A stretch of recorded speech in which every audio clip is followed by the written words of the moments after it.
me, to be honest, it obviously varies from person to person, but for me it was more the technical challenge of getting something working that was far beyond the theoretical limits of the machine. And so, that's where things like Shadow of the Beast came from. It was never a game plan. It wasn't a story originally. It was a technical demonstration of what the machine could do. And I suppose sort of look how clever we are type of thing, in our own way. So, yeah, less interested with the subtleties of game design and game process. More, let's see if we can do what these big, expensive arcade machines are doing on our small home computer. What happened with Shadow of the Beast is, whilst we were still working on, the original 8-bit stuff, I got hold of the Amiga reference manual, Addison Wesley book it was, and I was fascinated by what it could do and how it could challenge some of the arcade hardware with it, and just designed on paper actually this split screen system for which level should scroll at which speed, and I did the drawing on paper in pencil of all the levels and the speeds and where the trees would be and which playfield all of the different bits and bobs would be on. I wasn't the principal programmer on the game, but I designed all of that, and then that sort of sat to one side whilst we were working on this game called Ballistics, which we finished. And we took Ballistics to see Psygnosis, because I'd always been fascinated by Psygnosis actually, and the whole Roger Dean-esque image, the black boxes with the Roger Dean artwork and so on. I mean, some amazing artists at that company. And, and took that game to see them. But we also had this little demo, a Shadow of the Beast, up our sleeves, which we took down a few months later, and it was literally just a demo of the guy on the screen running left and right with all those 13 layers of parallax scrolling. And they published Ballistics for us, and I think it's safe to say that it really did blow them away when they saw this demo of Shadow of the Beast. I mean, there was no game there, this is a very early demo, but it just looked like a Psygnosis game. I mean, all the artwork was created, ourselves, but it was done very much in the style of Psygnosis, and that was not an accident, really, because I was a big fan of their artwork anyway, and I really wanted Psygnosis to publish it, so we kind of packaged it as best as we could that would make them say, yeah, we want that, and, and it got a huge amount of support from them. That was the point at which it was full-time and also working incredibly hard. I mean, at that time, I remember having a regime. I couldn't do this now, but what I did then was work through one night and then sleep the next night. Work through the next night, sleep the next night.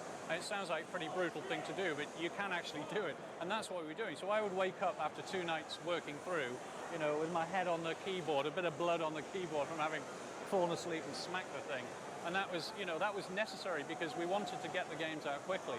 And games like Shadow of the Beast were very, very complicated to produce, and a lot of artwork, a lot of stuff in there. So it just took a lot of time, and it really pushed the hardware pretty hard. I mean, I have to say the hardware on the Amiga was pretty incredible stuff and very flexible.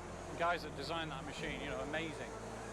So from that point of view, all the tools were laid out for us. It was just a way of how do we use these tools in an imaginative way or a different way to get the best result out of it and make it really look like an arcade game. But it also invited a lot of experimentation. In fact, I remember that machine was so flexible. We worked out that the Amiga would actually read data off the floppy drive at a more densely packed rate than was originally intended. So we worked out that what we could do is we could write more data onto that disk. So the only way you could do that is by slowing down the rate of spin of the disk, because you couldn't change the rate that you wrote onto the disk. So what we did was we pulled a disk apart, pulled a drive apart, and we glued a Kellogg's Cornflakes packet onto the flywheel of the drive, so it acted like a big sail. So when you fired up the drive to load something, this Kellogg's Cornflakes packet is spinning round, and then we'd cut corners off it to try and reduce the air resistance to the point. I mean, it sounds ridiculous to do this now. You just have a knob or something, but anyway, we're cutting off corners, and you had to cut off one side exactly the same as the other side, otherwise the whole thing sort of wobbled around and bounced off the desk. So we're gradually cutting bits off until we hit that sweet spot, and we got something like 200k extra on those discs and mastered them like that. So we got, another 20 monsters or 30 monsters or goodness knows what else we managed to cram on there from mucking about with Kellogg's Cornflakes boxes. Shadow of the Beast made such a massive impact on the market at the time, and that wasn't just because of the game. It was, you know, the marketing of it was amazing with that big box and the T-shirt and all the sort of Roger Dean artwork and all that. Everything sort of came together in a perfect storm for that game, and it made a big impact. And I suppose at that point then, that's the point at which we realised that we'd really put a sort of a stamp on the industry. We were recognised across all sorts of different formats. Then, I mean, the Shadow of the Beast got converted onto 13 different platforms, including the 64 and the Spectrum. You might ask why they did that, but you know, it did get converted. It had such a big name.